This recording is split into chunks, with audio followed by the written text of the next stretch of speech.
구독, 좋아요, 알림 설정. 스킵 멈춰.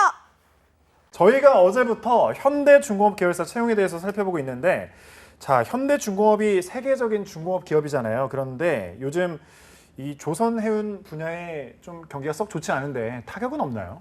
네, 오히려 지금 굉장히 밑을 찍었다가 지금 올라가고 있는 상황이어서 좀 주식하시는 분들은 좀 잘 알고 계시지 않을까 싶습니다. 예.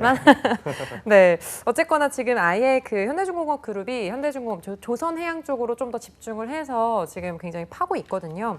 심지어 지금 현대중공업 같은 경우는 올해 이제 신규 수주 효과 그리고 이제 친환경 선박 개발까지 해서 지금 쭉쭉 상승세에 있습니다. 그러니까 이렇게 채용도 좀 많이 내고 있겠죠. 예.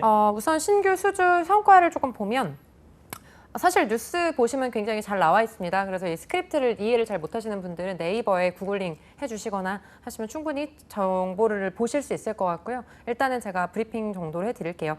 일단 올해 1월부터 7월까지 조선, 해양플랜트, 엔진기계 모두 합쳐서 원래 목표는 88억 정도였으면 101억 정도의 일감을 새로 확보를 했습니다. 그래서 앞으로 미래가 밝다라고 볼 수 있을 것 같고요.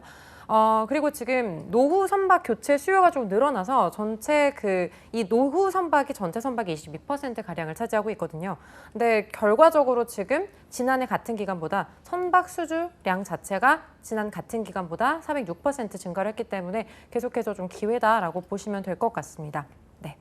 네, 코로나로 위기라고 들었는데 오히려 호조가 굉장히 많네요. 네, 앞서 그렇습니다. 언급하신 것 중에 친환경 선박이 이제 귀에 들어오는데 요즘 이제 전기차, 뭐 친환경 자동차 얘기 나오는데 좀 비슷한 거라고 볼 수 있을까요? 네, 그렇죠. 이제 요즘 기업들 같은 경우는 사실 ESG 경영이 굉장히 이제 주요한 포인트가 되는데 ESG 경영을 이제 도입을 해서 잘 만들어 나가는 기업들이 사실 사업 성과 그리고 기업 평가 자체도 이제 올라가고 있기 때문에 현대중공업도 이제 신경을 안 쓸 수가 없죠.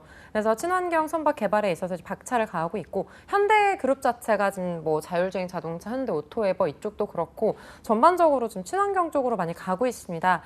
중공업 같은 경우는 이번에 수소 그리고 암모니아 추진선 이제 다양한 전략을 펼치고 있는데 이 그러니까 수소 연료 전지 같은 경우는 친환경성은 물론 에너지 효율도 이제 기존 내연기관과 비교해서 최대 60%까지 높일 수 있는 핵심 기자재입니다. 원래 이 신재생 에너지가 기존 에너지를 좀 에너지 효율 자체가 따라오지 못했었잖아요. 근데 이번 같은 경우는 이 핵심 기자재 자체가 굉장히 성과가 좋기 때문에 기대를 해보고 있고요. 이번 협력으로 인해서 2025년 이후 상용화를 목표로 하고 있는 수소 연료 추진선 개발에 고삐를 주면서 이제 친환경 고부가가치 선종 확보에 이제 집중을 하겠다. 그래서 신규 수주 성과 그리고 친환경 선박 개발 이 두 가지를 조금 임팩트 있게 보시면 좋겠습니다. 네, 친환경 내용도 그렇고 뭐 말씀해주신 것처럼 네이버라든지 여러 뭐 검색을 통해서 많이 좀 찾아보시면 좀 알 수 있을 것 같은데. 네. 자, 본격적으로 면접 전형에 대해서 살펴볼게요. 코로나 때문에 사실 뭐 면접 전형이 바뀌지는 않았을까, 뭔가 확정이 되지 않은 부분이 있을 것 같은데 어떤가요? 네, 채용 공고를 실제로 이제 보시면 원래는 이제 1차 면접하고 막 세부적으로 나와 있어요. 2차 면접하고 세부적으로 나와 있는데 이번에는 그런 언급은 없습니다. 그리고 사실 이제 중공업 자체가 예전에는 채용을 할 때 이렇게 공채로 많이 내보내지는 않았었고요. 사실 이제 학교에서 학교장 추천, 학교 전형 이런 식으로 해서 전공자들 기준으로 면접은 한 번 정도만 보고 진행되는 경우가 많았기 때문에 아마 정보 찾기가 진짜 어려우셨을 거예요. 근데 실제로 그냥 면접 전형은 그 전형 자체를 보시면 인성검사 그리고 1차, 2차 면접 베이직하게 진행이 되고요. 보통 클래식한 현대그룹의 면접 정도를 보면 인성검사에서 이제 실제로 이 사람이 어떤 성향인지 이런 것들을 검증을 하고 요걸 이제 면접 시에 참고 자료로 활용을 합니다. 그래서 뭐 아시겠지만 이제 자동차 그룹 같은 경우는 인성검사 한 2-3번 봐요. 1차 면접 전에도 보고 2차 면접 전에도 보고 그래서 이제 절대 거짓말을 할 수 없게끔 활용을 하고 있고요. 그리고 이제 1차 면접 특징 같은 경우는 보통 이제 인성 면접 그리고 실무 면접이 아마 동시에 진행될 거라고 생각을 해주시면 될 것 같은데 기존의 후기들을 보면 이제 다대1 면접인 거죠. 예. 면접관 여러 명 그리고 면접자 1명. 근데 이제 이 부분은 말씀해 주셨던 것처럼 변동 가능성이 있을 수 있으니까 참고를 해주시면 좋을 것 같아요. 그리고 1차 면접에서는 좀 면접 시간이 좀 길기도 합니다. 현대그룹이. 그래서 BEI 경험 행동 면접 시스템을 활용을 하게 된다면 1인당 뭐 면접 시간이 뭐 20분에서 30분까지 길어질 수도 있다라는 거는 참고를 해주시면 좋을 것 같고요. 2차 면접은 임원진 면접이죠. 근데 현대그룹 그 중공업도 이제 임원진 분들 보통 기가 세신 게 아니기 때문에 네, 그래서 압박 면접이나 네. 그리고 이제 해당 질문에 대해서 이해를 좀 하고 있는지에 대한 부분들까지 같이 볼 거고요. 전반적으로 이제 현대중공업 인재상과 얼마나 잘 부합을 하는지 그리고 직무와 얼마나 잘 부합하는지를 기준으로 평가를 하는 시스템이다라고 보시면 되겠습니다. 네, 은희쌤 일단 전형의 큰 틀을 좀 언급해 주셨는데 앞서 이 압박 면접도 얘기를 하셨는데 취준생들이 가장 두려워하는 게 아무래도 면접 아니겠습니까? 어떤 질문이 나오고 내가 어떻게 답변을 해야 될까일 텐데 보통 자기소개서 위주로 나오기도 하잖아요. 근데 네. 여기서 이 전공, 이 경험과 관련해서는 또 어떤 질문이 나오는지 알려주시죠. 전공이나 경험 면접은 실제로 이제 지원하시는 분들 전공이 이제 뭐 기계, 뭐 아니면 IT, 그래서 기술 직렬, 전산 직렬 이렇게 크게 보고 이제 사무 직렬 이렇게 크게 세 분야로 나눠볼 수 있을 것 같은데 특히 이제 기술 직렬 분들 같은 경우는 전공 프로젝트 그리고 자기소개서에 작성을 하신 뭐 논문에 대한 부분이나 특히 뭐 캡스톤 디자인이나 이런 공모전 성과에 대해서 되게 디테일하게 물어봅니다. 그래서 이때 본인의 역할은 무엇이었냐, 그리고 이때 어떤 노하우로 이 문제를 해결할 수 있었냐 이런 것들을 전반적으로 많이 물어보기 때문에 내가 그동안 이제 뭐 공모전을 했거나 아니면 수업 들었던 거를 철저하게 알고 계셔야 돼요. 갑자기 이제 물어봤을 경우에 이제 모르면 거짓말하는 게 되잖아요. 자기소개서에는 내가 막 이렇게 해서 내가 최고로 잘했다 해놓은 게 있다. 이러면서 그쵸. 그래서 어느 정도 어떤 기술을 활용을 했고 내 역할은 무엇이었는지 좀 세부적으로 얘기를 좀 해주실 필요가 있을 것 같고요. 그리고 이제 전공 면접 중에는 정말 그런 전공 지식을 물어보는 경우도 있어요. 실무 면접에서. 뭐 이런 논리에 대해서 알고 있어요. 어떤 공정에 대해서 알고 있어요. 어려워요? 그건 난이도가? 이게 실제로 사람의 어떻게 보면 열심히 하는 친구들한테는 안 어렵겠지만 열심히 하는 근데 뭐 다 열심히 해도 그 상대적인 난이도가 있잖아요. 상대적인 난이도는 그렇게 높진 않습니다. 음. 근데 이제 긴장을 하면 다 까먹더라고요. 네, 그래서 긴장의 여하에 따라서 조금 달라질 수 있다는 점. 네, 그렇습니다. 그렇군요. 앞서 뭐 현대그룹이 보통 BEI라고 읽나요, 이거? BEI 경험 행동 면접 시스템을 갖추고 있다고 했는데 네. 이거 좀 더 자세히 설명 좀 해주세요. 네, 현대그룹은 BI 면접인데 이거를 공기업으로 이제 가면 이렇게 구조화 면접이라고 해요. 네. 그리고 이제 사기업에서는 BI. 그래서 이게 현대가 처음 이렇게 BI라고 기재를 하면서 다른 기업들도 BI라고 한 건데 예. 이건 그냥 어떻게 생각하시면 되냐면 거짓말을 할 수 없게 만드는 거짓말이 탄로나게 만들어지는 그래서 그냥 기본적으로 질문은 이런 식이에요. 뭐 이런 경험 있어요? 그럼 막 얘기를 하실 거 아니에요. 네, 저는 뭐 이렇게 했고 했습니다. 그래요? 그럼 당시에 본인의 역할은 뭐였어요? 그럼 또 얘기를 막 하시겠죠. 저는 뭐 리더 역할이었고 뭐 이렇게 팀원들을 제가 아울렀고 뭐 이런 얘기를 하겠죠. 그러면 면접관 그래요? 그때 당시에 그럼 문제 상황은 없었어요? 꼬리 질문이군요, 계속. 그렇죠. 그러면 이제 지원자분들이 약간 긴장하는 게 돌발 상황이 없었어도 왠지 있어야 될 것 같은 거죠. 면접관이 그렇게 물어보니까. 그러면 이제 만들어요. 갑자기 돌발 상황이 있었는데 제가 해결을 했습니다. 이러는 거죠. 그럼 면접관이 이제 딱 보고 얘가 약간 거짓말하는 것 같다. 그럼 그걸 어떻게 해결을 했는지 좀 더 구체적으로 말씀을 해주시겠어요? 라고 해서 정말 솔직하게 임하셔야 하는. 그러면 네. 만약 이렇게 질문을 했을 때 없으면 없다고 하는 게 맞나요, 차라리? 그렇죠. 꼬리 근데 질문 안 나오면. 어떤 식으로 가면 되냐면요. 그러니까 예를 들어 있었나요? 없었습니다. 이러면 좀 그죠? 되게 의식 없어 보이잖아요. 뭔가 생각하는 듯이 보여주고 없던 것 같은데요? 약간 뭐 그런 느낌으로. 아니 일단- 비슷하지만 다른 경험을 해도 될 그렇죠. 거고. 네. 그래서 저도 모르게 칭찬을. 감사합니다. 우선 제가 실제로 돌발 상황은 없었지만 아무래도 그때 당시에 좀 시간이 촉박하기도 했고 저희가 좀 준비가 부족한 부분이 있어서 좀 저희가 좀 단합력이 필요했었습니다. 그래서 네. 제가 리더로서 좀 이렇게 단합, 조직 능력을 좀 극대화하기 위해서 좀 밥도 먹고 이렇게 하면서 훨씬 더 좋은 분위기로 이끌었던 그런 경험은 있습니다라고 해서 면접관이 물어보는 의도에 맞춰서 최대한 답은 해주시는 게 필요하겠죠. 네. 그렇군요. 이 앞서는 이 임원 면접에서 네. 인재상에 잘 부합하는지를 평가한다고 하셨는데 이 현대 정신이라는 게 있더라고요. 이 현대 정신이 좀 어떤 건지 설명해 주시죠. 네, 인재상에 대해서 좀 말씀을 드리면 현대 정신은 일단 그냥 기본적으로 일단 도전. 도전. 아시죠? 너 뭐 네. 해보기나 했어? 그거 있잖아요. 어느 기업이든 필요한 도전. 그렇죠. 도전. 그리고 항상 위기를 극복하는 거. 이 부분은 굉장히 중요하기 때문에 사실 현대그룹에서 가장 대표적인 자소 항목 중에 하나는 What makes you move잖아요. 뭐가 네. 널 움직이게 만드냐. 그러면 제일 최악의 답변들이 이런 거였죠. 열정이 저를 움직이게 만듭니다. 똑같은 얘기를 하는 거죠. 어. 그러니까 이 지문의 이해를 잘 못하는 분들이 이제 그렇게 얘기를 하시는데 이 현대 정신이라는 건 보시면 지금 창조적 예지 그리고 적극 의지, 강인한 추진력 이게 거의 다 도전에 대한 부분이거든요. 그러니까 예. 도전을 하는 데 있어서는 최근에는 이제 패스트 팔로우가 안 먹힌단 말이죠. 이제 우리가 어떻게든 선도를 해야만 우리가 살아남을 수 있다라고 해서 뭐 친환경 관련된 부분이나 신규 사업 수주나 이런 것들도 도전에 대한 거랑 연결이 되고 있기 때문에 이게 실제로 이제 지원 동기랑도 연결이 굉장히 많이 됩니다. 그래서 이 인재상을 통해서 나는 현대그룹이 지금 이렇게 도전을 하고 계속해서 창조적으로 만들어 나가고 또 이렇게 추진을 하는 모습을 보면서 나와 굉장히 좀 비슷하다라고 느꼈고 나도 그동안 이렇게 도전을 해왔고 항상 추진을 해왔고 그리고 항상 뭔가 문제에 맞닥뜨렸을 때 기존에 있는 거에 얽매이지 않고 새로운 걸 좀 받아들이면서 문제를 해결해 나왔기 때문에 이런 현대중공업의 인상 그리고 경영 철학이랑 굉장히 좀 일치한다. 이런 부분 얘기를 하시면서 그게 지원 동기랑도 연결이 되는 거거든요.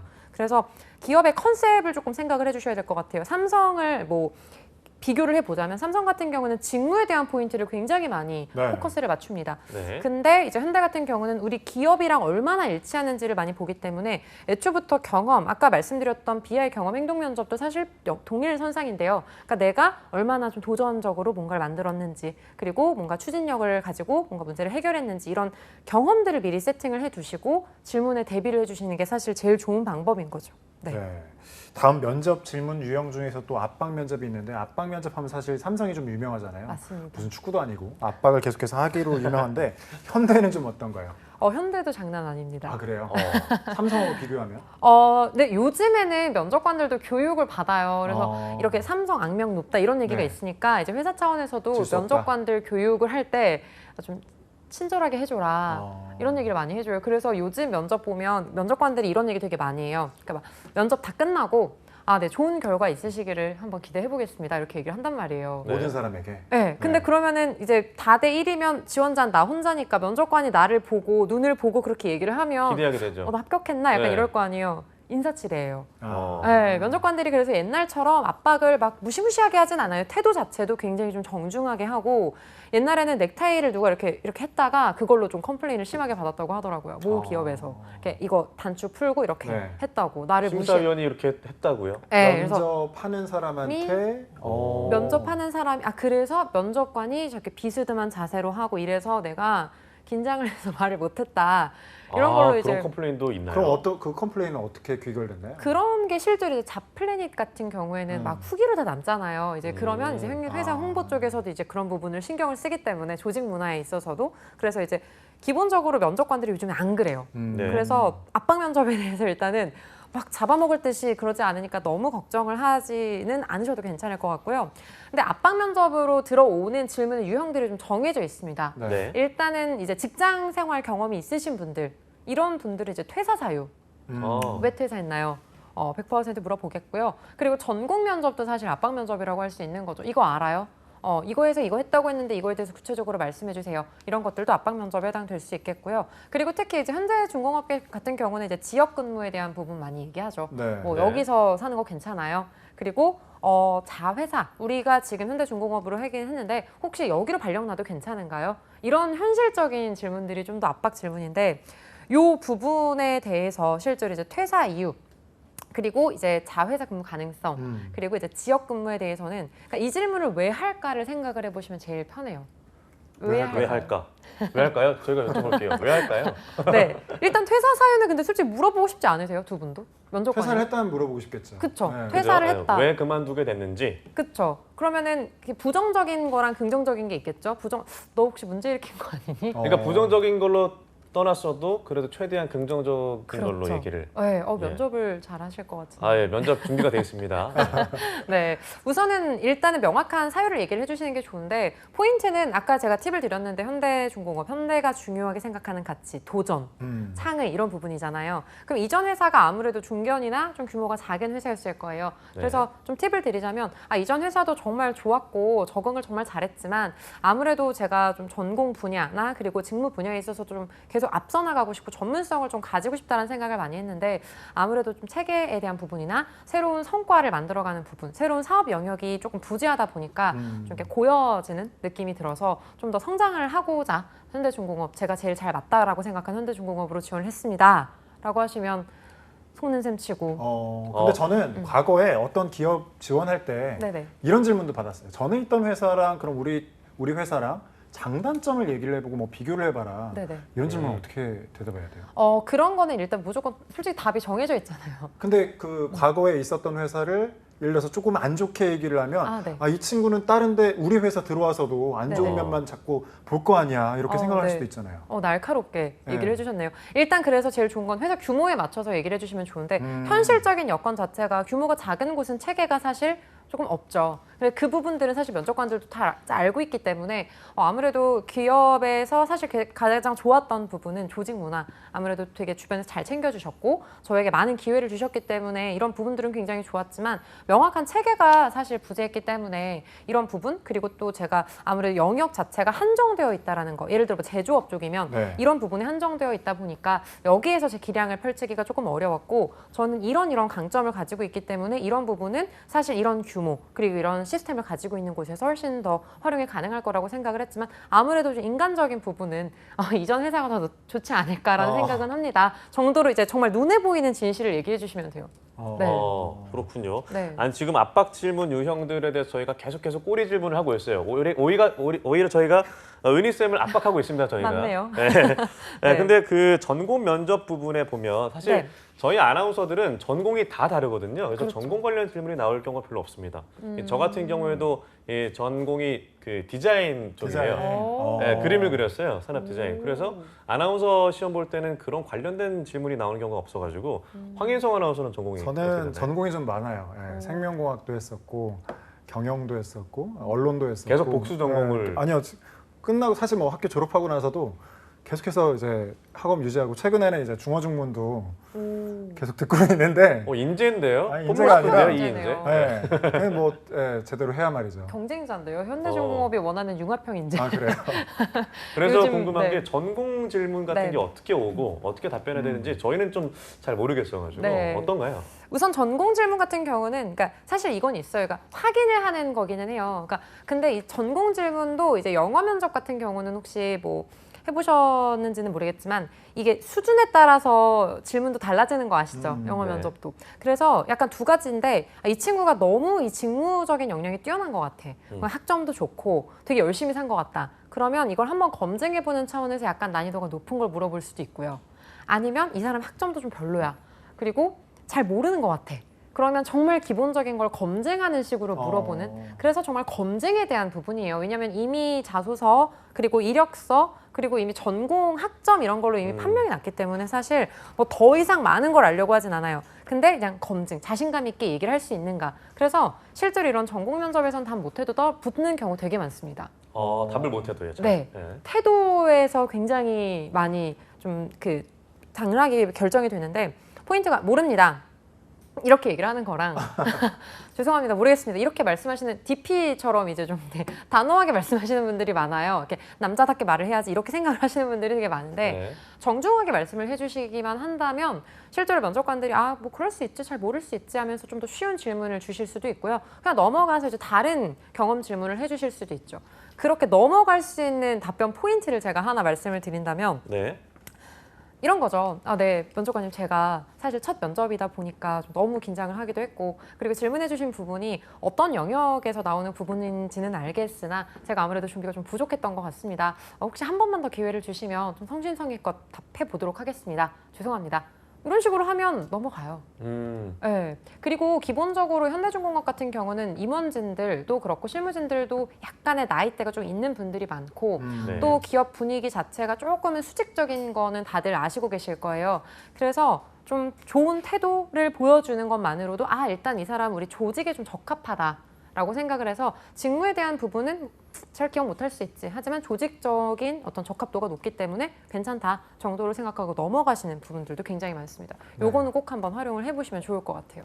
그 아까 뭐 면접관들도 들어오기 전에 미리 교육을 받는다라고 하셨잖아요. 네, 맞습니다. 그러면 이제 면접을 이제 보러 들어간 입장에서 면접관의 어떤 특정한 행동, 네. 그 태도로 이 사람이 나한테 호감이 있구나. 음. 나는 면접을 여기서 어디까지 좀 얘기를 해도 되겠구나. 약간 그런 식으로 이제 반응을 할 수도 있잖아요. 그 태도에서 오는 나에 대한 호감인지 아닌지 알 수 있는 방법이 있나요? 와가 긴장하는데 그걸 볼 수 있을까요? 못 봅니다. 못 봐요. 왜냐면요. 이게 소개팅이 아니기 때문에 아, 이게 왜 그러냐면 제가 이제 항상 그 면접 코칭을 되게 많이 하니까 네, 이제 지원자분들 얘기를 듣잖아요. 굉장히 주관적으로 생각을 해요. 면접관이 예를 들어 이러면 이걸 마음에 드나? 이렇게 생각해요. 그렇죠. 그리고 네, 막 도끼병인가요? 네. 이렇게 고개를 끄덕이는 게 그냥 이런 걸 수도 있는데 내 말에 지금 동의를 하는구나. 이렇게 확대 해석을 하는 경우가 많기 제가 때문에 그런 적이 많았거든요. 그래가지고 궁금해서 한번 네, 여쭤봤어요. 네. 제일 좋은 방법은 그 면접관의 입장을 생각하시는 게 제일 좋은 것 같아요. 그러니까 이걸 왜 물어보지? 저 사람이 이걸 나한테 갑자기 왜 물어볼까? 이게 질문 복기만 보더라도 이 사람이 면접을 잘 했는지 안 했는지 솔직히 저희 같은 사람들은 알 수 있는 게 경험을 막 질문을 하다가 갑자기 전공을 막 질문을 해요. 그러다가 다시 경험을 막 질문을 해요. 그게 정상적인 거죠. 이 사람에 대해서 속속들이 알고 싶은 거니까. 그래서 너는 어떤 사람인지, 조직에 적합한지를 막 물어보다가 오케이, 약간 맞는 것 같아. 근데 이 사람이 직무에 대한 능력이 좀 있나? 하고 다시 막 물어보다가 오케이, 좀 맞는 것 같아. 그러면은 약간 성향의 다른 부분을 좀 볼까? 하면서 리더십이라던가 이런 것들을 막 물어보면 정상적으로 잘 보고 있는 거예요. 근데 전공 질문만 계속한다. 문제가 있는 거죠. 잘 모르는, 이 사람이 답을 잘 못하는 거고요. 마찬가지로 같은 질문을 계속한다? 굉장히 문제가 있는 거예요. 그러면 면접관이 이렇게 어떤 태도를 보였을 때 이 면접을 보는 사람에 따라서 태도가 변하지 않는다라고 하면 만약에 혼자 이제 스스로 오해할 수 있잖아요. 내가 어떤 질문을 어떤 답을 했는데 이 답이 잘못됐나 보다 하고 뭐 바꿔서 얘기를 해야 된다든지 그런 걸 이제 표정을 보고 구분을 못 한다는 거죠. 그건 있어요. 그러니까 네. 지루해 보이는구나, 면접관이 지겹구나 정도는 알 수 있죠. 그럼 줄여잖아요. 그렇죠. 네. 자르셔야죠. 근데 이게 생각을 잘 하셔야 되는 게 막 면접관들이 막 지루해한다고 해서 바로 얘기를 하면 실언을 할 가능성이 굉장히 높아져요. 그죠. 준비가 되지 않게. 네, 하다 근데 보면. 면접 때 제일 최악인 게 다시 말씀드려도 되겠습니까? 이게 제일 최악인 게 우리는 지금 대화를 하고 있는데 이 사람이 너무 준비된 말을 하고 있다라는 게 강해지면 면접관 입장에서 얘랑은 대화가 안 되는구나 라고 생각을 하기 때문에 일단 한 번 뱉은 말은 끝까지 가셔야 돼요. 그러려면 천천히 말씀을 해주셔야 되겠고 특히 현대 같은 경우는 투명성을 되게 많이 봐요. 그래서 경험행동 면접을 많이 추구를 하는 경우도 이게 약간 코너로 몰아세우는 거거든요. 다 물어보면서 이 사람 어떤 성향인지 말을 할 수밖에 없게끔 만드는 면접이다 보니까 좀 솔직하게 말을 한다라는 느낌이 되게 중요하고 그래서 현대는 면접 보실 때 말을 잘해야지가 아니라 면접관이 이걸 왜 물어보는지를 생각하고 그거에 대해서 면접관이 원하는 답을 해줘야겠다가 맞는 거죠. 면접관이 원하는 답은 나의 솔직한 내용.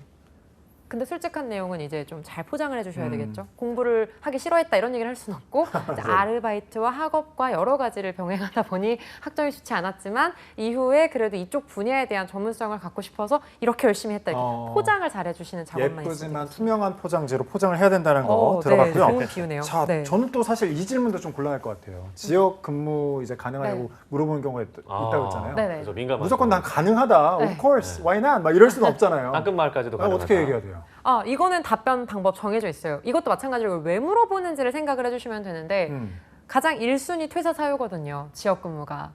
네, 실제로 뭐 저기 뭐 바닷가 근처에서 나는 원래 서울 계속 살다가 쉽지가 않아요. 보통 이게 퇴사 사유가 많이 되기 때문에 여기에서 말씀을 해주실 땐 특히 중공업에서는 이게 필수 질문이에요. 그래서 마지막으로 제가 명확하게 말씀을 드리자면 일단 지역 근무를 하는 이 시스템 자체를 나는 이해하고 받아들이고 있다라는 거 정도를 먼저 언급을 해주시면 돼요. 일단 지역 근무가 필수적이다라는 건 지금 제가 잘 알고 있습니다. 특히 현대중공업은 현재 이런 사업 영역들을 펼치면서 특히 이쪽 지역이나 이쪽 지역이 이제 거점이 됐기 때문에 실제로 제가 일하는 직군에 있어서는 이쪽에서 근무를 하는 것이 불가피하다라고 이미 알고 있고 사실 저 역시 뭐 수도권이나 집 근처에서 근무를 하면 좋겠지만 이미 이쪽 분야를 선택을 함에 있어서 실제로 실제로 지역 근무에 대한 부분은 이미 저는 마음을 좀 정하고 왔습니다. 그런 데다가 제가 또 이제 어렸을 때부터 뭐 독립생활도 하고 뭐 유학도 갔다 오고 뭐 해서 충분히 적응 잘할 가능성이 있다고 말씀드릴 수 있을 것 같습니다. 이렇게 얘기를 해주시면 되겠죠. 그렇군요. 네. 자, 그리고 또 이제 면접 상황에서 좀 곤란한 질문하는 상황을 주어주는 경우도 있잖아요. 이거 네. 뭐 이런 예시 많죠. 이게 면접을 보러 가야 되는데 당신이 지금 이 횡단보도를 무단횡단하면 늦지 않을 수 있고 그거에 대해서 어떻게 할 것이냐라는 질문 같은 것들이 있잖아요. 이런 그렇죠. 상황 맞습니다. 질문. 네. 네네. 그런 것들은 어떻게 솔직하게 해야 돼요? 아니면 좀 논리적으로 좀 접근을 해야 될까요? 여기에서는 그냥 약간 이게 사리분별을 묻는 질문이에요. 그러니까 사리분별. 넌 뭐가 더 중요한지를 알고 있니? 라는 걸 물어보는 거죠. 그래서 네. 횡단보도 건너면 안 되죠. 어. 그리고 애초부터 지각을 한 내 잘못이고 횡단보도를 건넜을 때 사고가 날 수도 있기 때문에 그래서 규정, 도덕, 법규에 대해서는 무조건 지킨다고 말씀을 해주셔야 될 것 같고요. 특히 이제 상사 관련해서 막 물어봐요. 막 상사가 막 이렇게 하면 어떻게 할 거예요? 이랬을 때 웬만하면 여러분들께서 좀 융통성을 나는 가지고 있으면서 규정을 지킵니다라는 걸 어필할 수 있는 답변 전제가 지금 나와 있죠. 네. 일단 첫 번째는 만약에 상사분께서 그렇게 말씀을 하신다면 분명히 어쩔 수 없는 사정이 있을 거라고 생각합니다. 예를 들어 돌발 상황이 있거나 아니면 상사분께서 좀 업무가 과중하거나 이런 부분이 있었을 거라는 생각이 듭니다. 그래서 규정을 어기지 않는 한에 있어서는 열심히 한다라고 말씀을 해주시면 좋겠죠. 그러나 이제 규정을 어기게 되는 상황일 경우에는 이게 어떤 문제로 이어지냐, 기업 차원의 문제로 이어지기 때문에 이 부분에 대해서는 절대 타협할 수 없다고 생각합니다. 특히 이제 엔지니어 쪽이나 이제 기술 직렬 분들 같은 경우는 특히나 중요하죠. 그래서 규정을 어떻게든 준수를 하겠다라고 말씀을 해주시는 게 좋지만 처음부터 막 보고하겠습니다, 안 됩니다 이렇게 하는 것보다는 그럴 만한 사정은 있었을 거란 생각이 듭니다라는 좀 유연성 같이 얘기를 해주시면 될 것 같습니다.